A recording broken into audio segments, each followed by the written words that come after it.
예, 저희가 준비한 3위입니다. 예정대로라면 6시 30분, 그러니까 지금은 6시 14분인데 뉴스탑10 시간 안에 민주당의 강북을 공천 결과가 발표될 것 같습니다. 일부에서는 박용진 대 조수진, 가산점과 감산점을 고려하면 하나만한 경선이다라는 평가도 일부 있긴 한데요. 그런데 발표에 앞서서 박용진 의원이 상대인 조수진 변호사를 향해서 해도 해도 너무하다고 한 사연이 있습니다. 바로 조수진 의원의 어제 이 발언 때문입니다. 유시민 장관하고 아침에 겸손이 힘들다에서 만났습니다. 첫 화두가 조수진 변호사였습니다. 뭐라고 하세요? 조수진 변호사는 배지를 그냥 주었다. 강북을에서 파열음이 너무 오래 가는 거예요. 우리 당의 기세가 꺾이는 거 아닌가? 언론 플레이를 박용진 의원이 너무 심하게 했죠. 바보같이 경선에 응모하겠다 표현을 하셨잖아요. 이왕에 바보가 되실 거면 입법 권력을 절대로 넘겨주면 안 된다는 이 더 큰 대의를 보시고 본인이 미랄이 돼서 썩어 없어지는 생각으로 좀 헌신하셨으면 좋겠어요. 전체적으로도 민주당이 좀 단합해서 나가는 모습 국민들이 보실 때 윤석열 정권 심판해 줄 것 같아. 그렇게 느끼실 수 있게 좀 그런 역할로 바보 역할을 해주셨으면 좋겠습니다. 그러니까 경선 발표 전날에 한 유튜브 이른바 친명으로 불리는 친야 성향의 한 유튜브에 출연해서 이왕 바보 될 거면 박용진 의원을 향해서 미랄이 된다, 썩어 없어진다는 생각으로 헌신하라라고 했는데 있는 그대로 어떻게 들으셨어요, 강진아 변호사님? 너무 모욕적이죠. 박용진 의원 입장에서는 지금 본인이 하위 10%에 왜 들어갔는지도 정확히 모르면서 그럼에도 불구하고 탈당하지 않고 민주당 지키면서 경선 나가겠다 했습니다. 그래서 경선을 지금 3번째 하고 있는 거거든요. 처음에 정봉주 전 의원 그리고 이승은 변호사와 3인 경선을 했고 이후에 이승은 변호사 떨어지고 정봉주 전 의원과 2인 경선을 했습니다. 그랬는데 그때 결정이 되었던 정봉주 전 의원의 막말 파동으로 정봉주 전 의원은 결국에는 공천 취소가 되었죠. 그럼에도 불구하고 민주당에서는 박용진 의원에 대해서 공천을 하지 않고 이곳에 대해서 다시 자객을 보냈다라고 저는 생각할 수밖에 없을 것 같습니다. 이곳에 온 조수진 변호사, 인권 변호사라고 알려져 있습니다. 민변 활동 열심히 했고 그리고 유시민 씨와 함께 알릴레오 이런 유튜브에서 활동하면서 친야권 성향의 그 유튜버들에게는 유명한 분으로 알고 있는데요. 저렇게 배지를 주었다라고 표현을 하면서 이건 유시민 전 장관이 한 말로 보입니다. 깔깔깔 웃는 모습. 그렇다면 그 배지를 떨어뜨리게 되는 박용진 의원의 마음은 어떨까요? 그리고 미랄이 되어 썩어 없어지라고 표현하는 것. 글쎄요, 저것이 본인의 어떠한 정치 선배 아닙니까? 본인이 지금 이미 성북을을 본인의 지역구라고 생각을 하고 있는 것처럼 지금 보이는데요. 예. 너무 쉽게 생각하는 것 같고 저런 분이 어떻게 지금 박용진 의원 이제 조금 있으면 결과가 나오겠지만 그러게요. 박용진 의원 지금 굉장히 기울어진 운동장에서 노력하고 있고 그럼에도 불구하고 당에서 떠나지 않겠다라고 하고 있는데 그 마음에 정말 기름과 불을 뿌리는 말이었다고 생각을 합니다. 사실상 김진욱 대변인 듣기에 따라서 상대방의 듣기에 따라서 그 발표 전날에 사실상 그만두라 사퇴를 요구한 셈인데 가뜩이나 지금 박용진 의원 공천 준위만이 민주당이 꽤 시끄러운데 이번에 결선에 올라간 조수진 변호사가 저런 말을 했다는 것 자체가 부적절하다, 이 표현은 어떻게 반론하시겠어요? 일단 이제 지금 경선에 임해 있는 후보 간의 신경전 정도로 저는 이제 받아들이고요. 그 신경전은 지금 세게 나올 수밖에 없는 상황입니다. 특히나 지난주까지 이 조수진 후보는 이번 총선에 참여할 거라고는 생각지도 않았던 상황 아니었겠습니까? 그런 상황에서 갑자기 본인이 이제 경선을 치르게 되는 그런 상황이 되었고 그런 상황이 되었을 때 유튜브 출연하든 이런 것도 해서 어쨌든 본인을 알려야 되는 그런 상황이기 때문에 여러 가지 말씀을 하신 걸로 저는 보입니다만 그래도 가급적이면 상대를 존중하는 그런 표현들을 쓰면 제일 좋겠죠. 근데 저기에서 미랄이 되어달라는 표현 또 썩어달라는 표현이 듣기에 따라서 기분이 나쁠 수 있습니다. 그렇지만 또 한편으로 보면 기왕 바보가 되기로 했으면 이 밭에 거름이 되어달라 이런 표현으로도 이해할 수 있는 거거든요. 근데 이제 당 사람들이 아니라 이제 상대방 경쟁자가 직접적으로 저런 얘기를 한다는 게 당에서는 좀 대승적인 차원에서 정권 심판론에 박용진 의원이 동참해달라 이런 표현까지는 글쎄요. 백번장부에서 누군가 그런 얘기를 한다면 박용진 의원이 기분이 덜 나쁠 수 있는데 오늘 발표하잖아요. 6시 30분에 그 얘기를 두고 그래서 제가 질문을 드린 거예요. 네, 그러니까 오늘 경선이 지금 진행되고 있는 과정 중에 있기 때문에 예. 저 말씀들이 굉장히 상대의 기분을 언짢게 할 수 있는 소지도 있습니다만 저는 뭐 그런 뜻에서 하진 않았다고 생각하고 예. 가급적이면 이 경선 중에 참여되어 있는 모든 사람들은 경선만 볼 게 아니라 경선 이후도 봐야 된다. 저기에서 만약에 조수진 후보가 경선을 통과했을 때 예. 그럼 본선은 누구하고 치를 건지 본선에서는 정말 박용진 의원 없이도 자력으로 당선 가능성이 확실히 있다고 생각하는 건지 모르겠습니다만 예. 어쨌든 다 같은 당에서 동지라고 생각하는 사람들끼리는 말은 좀 가려 살 필요는 있을 것 예. 같습니다. 그러니까 결국 국회의원을 바라보는 시각과 또 그리고 상대방을 바라보는 정말 천박한 인식이 저는 드러났다 이렇게 보여집니다. 참 이 배지를 주었다라고 할 만큼 유권자들 우습게 하는 거죠. 거기는 우리 거니까 그냥 뭐 네가 해 뭐 이런 이야기 아니겠습니까? 그리고 또 상대방을 향해서도 정말 조롱 섞인 이야기를 합니다. 썩어 문드러져라는 이야기와 저는 똑같다고 봅니다. 뭐 좀 전에 이야기하셨는데 꿈보다 해몽이 더 좋은데 말이죠. 지금 발표하는 모양이군요. 위원장 박범계입니다.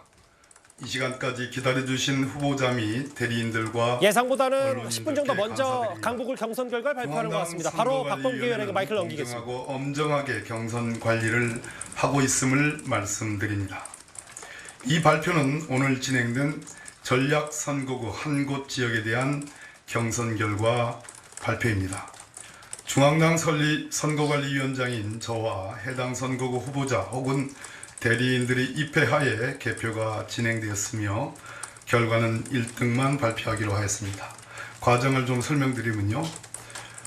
민주당 온라인 투표 시스템에 비밀번호를 넣어서 로그인한 후 먼저 서울 강북구 을 해당 선거구의 권리당원 투표 결과를 먼저 집계를 했습니다. 강북구 을 권리당원의 투표율은 53.18%입니다. 그 다음으로 전국 권리당원 투표 결과를 공개를 했습니다. 전체 당원의 26.31%가 투표를 했습니다. 26.31%는 전략 청년 경선 지역이었던 서대문 갑의 24.65%보다 높은 투표율입니다. 그럼 지금부터 결과를 발표하겠습니다. 서울 강북구 을 1등 후보자는 조수진 후보입니다. 이상으로 전략선거구 한 곳에 대한 경선 결과 발표했습니다. 해당 결과는 잠시 후 더불어민주당 홈페이지에 게재할 예정입니다. 참고로 전략선거구는 재심이 없음을 말씀드립니다. 감사합니다. 혹시 질문이 계신가요? 예, 없는 것으로 알고 마치겠습니다. 예.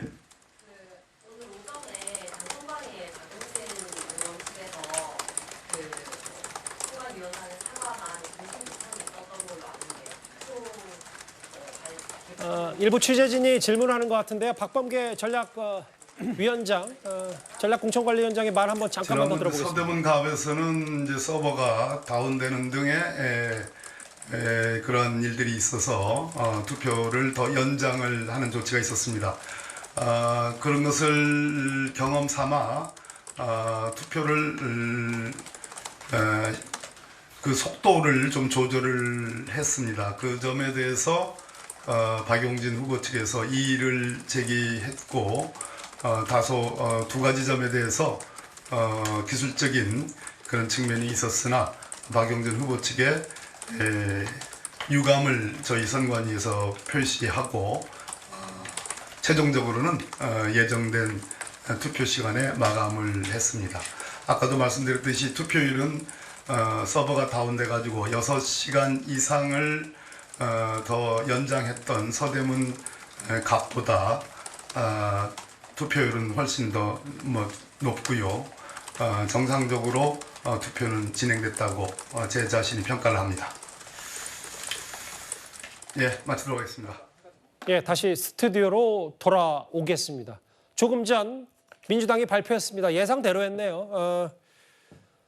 강북을 경선 결과 조수진 후보가 박용진 의원 현직 지역 의구 의원을 꺾고 공천장을 받았습니다. 그리고 박범계 의원이 한 번 더 덧붙인 건 여기는 전략공천 지역이기 때문에 다시 고려하는 재심이 없다라고 잘라 말하기까지 했는데요. 이현정 의원님. 네. 아무래도 뭐 예상대로라는 표현을 제가 했던 이유가 여기 화면에 나오지만 30% 감점, 25% 가산 이 벽을 왜냐하면 64%, 65%가 넘어야 박용진 의원이 공천을 받을 수 있었는데 이 벽을 넘지 못한 것 같아요. 그렇죠. 뭐 간단한 발표를 굉장히 오래 하네요. 결국 모래주머니 3개를 달고 뛰는 후보와 그렇지 않은 날개를 단 후보 간의 경쟁이었습니다. 뭐 결과는 이미 뻔한 거예요. 이 지역에 아마 이재명 대표가 와도 뭐 이기지 못할 겁니다. 저렇게 모래주머니 3개를 달고 어떻게 이기겠습니까? 결국 참 저는 이 모습을 보면서 참 잔인하다라는 느낌들이 많이 들어요. 왜 이렇게 박용진에 대해서는 잔인하게 할까? 특히 본인이 지금 벌써 3번째 지금 경선 치르는데 아마 돈도 많이 들었습니다. 왜냐하면 여론조사 하려면 본인이 부담을 해야 되거든요. 그럼에도 불구하고 박용진이 끝까지 간 이유는 결국 본인이 본인도 용납할 수는 없지만 납득할 수는 없지만 이 과정에 본인이 끝까지 참여하겠다 뭐 그런 의지 아니겠습니까? 예. 그렇지만 저는 결국은 박용진이 이겼다라고 봅니다. 그건 뭐냐면 이제 이후에 드러나겠지만 쉽게 조수진 의원이 앞으로 국회의원 뭐 될지 안 될지 모르겠지만 뭐 주었다는 표현도 있었는데요. 그러나 정말 국민들이 이 과정을 보시면서 과연 한 국회의원을 이렇게 되지 않게 하기 위해서 왜 이렇게까지 잔인하게 이야기를 할까? 그리고 또 이 갑자기 이렇게 한 명의 변호사를 또 국회의원 후보로 공천하는 것 이렇게 쉽게 할까? 그리고 이 과정에 대해서 그렇게 깔깔거리면서 웃을까라는 거 결국 유권자들이 아마 이 모습들을 저는 지켜보실 거라 이런 생각이 듭니다. 글쎄요. 1등만 딱 발표했어요. 박범계 의원이. 앞서 뭐 여러 좀 더 생각보다 일찍 발표를 했고 뭐 서버가 다운됐다는 걸 보니까 뭐 투표율 자체가 뭐 어느 정도까지는 집계를 좀 해봐야 되겠는데 그래도 개파 갈등까지 있었던 이른바 김부겸 공동선대위원장 같은 인물들은 박용진 의원을 또 똑같은 다시 이제 이렇게 되면 2번 진 셈이 됐으니까 경선에서 그래도 박용진 의원이 뭐 다시 한 번이라든지 혹은 여러 가지 것들에 대해서 한번 전략공천이라도 박용진 의원 줘야 된다라는 취지의 얘기했는데 이제 그게 받아들이지 않고 일단 조수진 신예 이번에 입문한 조수진 후보자가 이제 가점을 받고 승리를 했다라고 표현할 수 있겠는데 차재현 의원 평가는 어떠십니까? 뭐 결국 뭐 혹시나가 역시나가 된 거죠. 뭐 사실 박용진 의원이 이번 그 전략 경선에 임하면서 한 이야기가 1%의 희망을 보고 뛰겠다고 했는데요. 그 1%라는 그 희망 자체도 지금 물거품이 될 수밖에 없는 그런 상황이었다는 것이죠. 뭐 지금 이 경선의 룰 자체가 진짜 이 상당히 박용진 의원이 뛰어넘기는 너무 힘든 넘사벽이었다는 것이죠. 그러니까 지금 최소 득표율을 64.2%까지 해야 되는 상황이다. 고 한다면 사실은 웬만한 사람으로서는 이 경선 자체에 임하기가 쉽지 않은데 본인 입장에서는 아마 당인으로서 최선을 다하는 모습을 보여주겠다는 그러한 하나의 사명감 때문에 뛰었던 것 같아요. 그렇기 때문에 사실 뭐 조수진 후보가 사실 뭐 여기에 연고도 전혀 없고요. 그리고 또 한편으로는 정치 경험도 전혀 없는 사람이 사실 이렇게 쉽게 승리를 할 수 있는 것은 누가 봐도 이거는 잘못된 경선 룰 때문에 뭐 저는 그것이 빚어진 상황이라고 보는 것이고요. 아마 이 상황을 보면서 오늘 아마 조수진 후보는 정말 주었다고 생각할지는 모르겠지만 그러나 분명히 남은 하나의 또 이 절차가 있습니다. 그것이 바로 본선에서의 투표거든요. 예. 그 본선에서 투표는 이 국민들을 대상으로 하는 것이기 때문에 그거조차 너무 가볍게 접근해서는 아마 또 다른 결과를 낳을 수도 있다는 부분 분명히 명심해야 될 겁니다. 이현정, 차지현 두 분께서 이 경선 과정을 상당히 비판적으로 보셔서 김준욱 대변인께 반론 차원의 이 얘기를 드릴게요. 왜냐하면 근데 이제 뚜껑을 안 열어봐서 모르겠습니다만 일단 64% 이상은 박용진 의원이 득표를 못한 건 사실인 것 같고 근데 지난번에 이른바 이재명 대표 배우자 김혜경 씨 사촌 논란이 있었던 권영혁 후보 같은 경우도 오히려 이렇게 이슈가 불거진 다음에 친명 혹은 이재명 대표 강성 지지자들이 이제 권영혁 후보를 지지하면서 그 호남에서 혹시 경선을 받는다 안 왔나라는 분석도 나오면 글쎄요 박용진 의원 강북을이 좀 더 지역화될수록 이른바 친명 이재명 대표 강성 지지자 개딸들이 또 조진 후보한테 좀 더 표심이 몰린 건 아닌지 이런 분석은 합리적으로 가능한 겁니까? 뭐 지금 상황으로 보면은 그런 분석도 가능한 상황은 되었습니다. 결과론적으로 말씀드리면 그런 상황이 된 것 같아요. 예. 그러니까 지난번 정봉주 후보하고 결선 투표할 때 박용진 그 후보가 득표한 게 당원에서도 한 51%, 또 일반 국민에서도 한 51%이 정도 받았습니다. 그러니까 그 지금 경선을 통해서 받을 수 있는 후보가 50% 과반을 넘게 받는다라는 건 본인이 할 수 있는 최선의 표를 다 가지고 왔다라고 봐야 되거든요. 근데 지금처럼 최소 64%를 얻어야 이게 승리가 되는 이 상황이라면 사실은 지금 박용진 후보가 안고 있는 하위 10%에 들므로서 갖는 30%의 감산 포인트, 이 부분의 벽을 넘기는 현실적으로 매우 어려웠을 것이다. 그래서 지금 어떤 특정 세력이 조수진 후보를 밀어 올렸다라고 평가할 수도 있겠습니다만 그것보다는 본인이 갖고 있는 본인의 득표의 30%를 감산해야 되는 저 핸디캡을 극복하지 못한 부분이 조금 더 큰 그 페인으로 작용되지 않았을까라는 추측은 해봅니다. 예, 박범계 중앙당, 민주당의 중앙당 선거관리위원장의 발표. 뭐 알려지기로는 민주당에서는 표차가 좀 어느 정도 낮다라는 거를 덧붙인 모양이에요. 저 현장 저희가 실시간으로 연결했었는데 그 이후에 박범계 위원장이 그런 말을 했는지 모르겠습니다만 이 얘기가 나왔네요. 그러니까 그렇겠죠. 당연히 뭐 정상적으로 투표가 진행이 됐을 텐데 그러면서 민주당 얘기는 뭐 이 두 사람 득표율을 공개하지 못하지만 그러니까 앞으로도 국회 안 한다는 얘기고 재심도 없다는 얘기죠. 이 두 사람의 상당한 득표차가 있었다. 예상보다 10분 정도 빨리 민주당 박범계 선거관리위원장의 발표까지 들어왔습니다.